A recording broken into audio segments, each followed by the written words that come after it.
তো আমাদের হরিণঘাটা ফ্লিপকার্টে দেখতে পাচ্ছ যে এখানে একটা ধর্মঘট চলছে, সবাই মিলে আন্দোলন করছে। একটাই কারণ যে এখানে আমাদের স্যালারি প্রচুর কম, এখানে মানে স্যালারি খুবই কম দেওয়া হয় এবং এখানে সবার উপরে খুবই অত্যাচার করা হয়। তার চলো ফ্লিপকার্টে গেটের ভিতরে ঢুকবো এবং সবার থেকে জানতে চাইবো যে তারা ধর্মঘটটা কেন করতে চাইছে।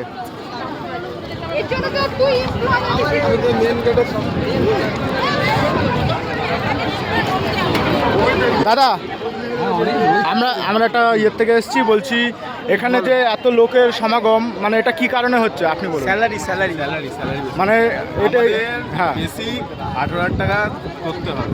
বেশি 18 মানে এখন মানে জিনিসটা কি চলছে, মানে আগে কত দিত, কি কবে থেকে ধর্মঘট চলছে, এটা জিনিসটা পুরোটা বলো। ধর্মঘট কালকে থেকে চলছে। কালকে থেকে কখন থেকে? কালকে কখন? কালকে নাইট থেকে। কালকে নাইট থেকে মানে স্যালারি কত দেওয়া হয় তোমাদের এখন? স্যালারি আমাদের বেসিক আছে 10,500 টাকা। আর বাকি সব নাইট অ্যালাউন্স, ফুড অ্যালাউন্স সব কিছু আছে। কিন্তু ওটা যে ইয়েভাবে মানে যে স্যালারিটা দেয় তাতে হচ্ছে না, অর্ধেক টাকা তো পাওয়া যায় না। যদি ফুল ডিউটি করে যদি বলে সে টাকা পাবে না। যেমন হলিডেতে যারা হচ্ছে কাজ করছে তাদেরকে হচ্ছে ডবল পে যেগুলো থাকে সেগুলো দুবারটা দেয়। এটা 15ই আগস্টেরটা দেয়নি, পরে একটা ছিল যেটা লেবার ডে যেটা ছিল ওইটাও দেয়নি। একদিন কামাই সব। তারপরে টিভি নেওয়ার ছিল যে ভালো বলতে পারবে যে আমাদের হরিণঘাটা ফ্লিপকার্টে খুব পরিমাণে লোকজন ভিড় হয়েছে, ধর্মঘট চলছে, কি কারণে চলছে, কবে থেকে চলছে? আমাদের এখানে একটাই, আমাদের এই আন্দোলনের একটাই উদ্দেশ্য, আমরা যে ফ্লিপকার্টে এখানে কাজ করি আমাদের স্যালারির একটা মোটা অংশ ভেন্ডারের থ্রু তারা কমিশন খায়। আমরা চাই যে এখানে সমস্ত ধরনের মিডলম্যান, সমস্ত দালালি সরিয়ে সরাসরি ফ্লিপকার্ট আমাদেরকে স্যালারি দেবে, ঠিক আছে? এবং আমাদের স্যালারি আমরা বেশি চাই।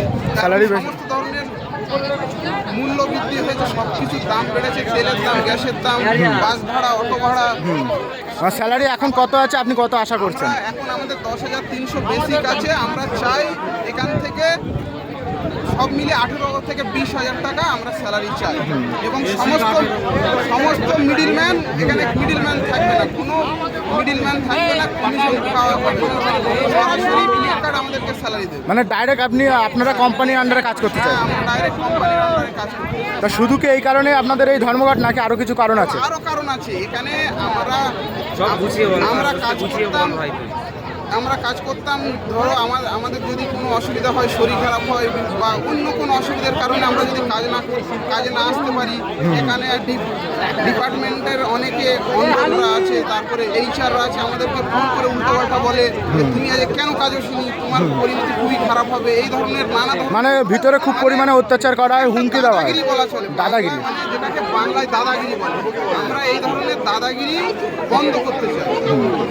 এই জন্য আপনারা আন্দোলনে নেমেছেন, তাই তো? আমাদের শ্রমিকদের সঠিক মূল্য, সঠিক মানে রাইট, আমাদের যেটা ন্যায্য মূল্য এবং আমাদের যেটা দাবি সেগুলো মানতে হবে। এবং আমাদের মানে আমরা যে শ্রমিক, আমাদের সম্মান করতে হবে, সম্মান দিতে হবে, আমাদের দাবি এটাই। তো আমাদের এই দাদার এই বক্তব্যগুলো শুনলে আমরা আরো লোকের কাছে চলে যাব, তাদের থেকে কিছু বক্তব্য নেব।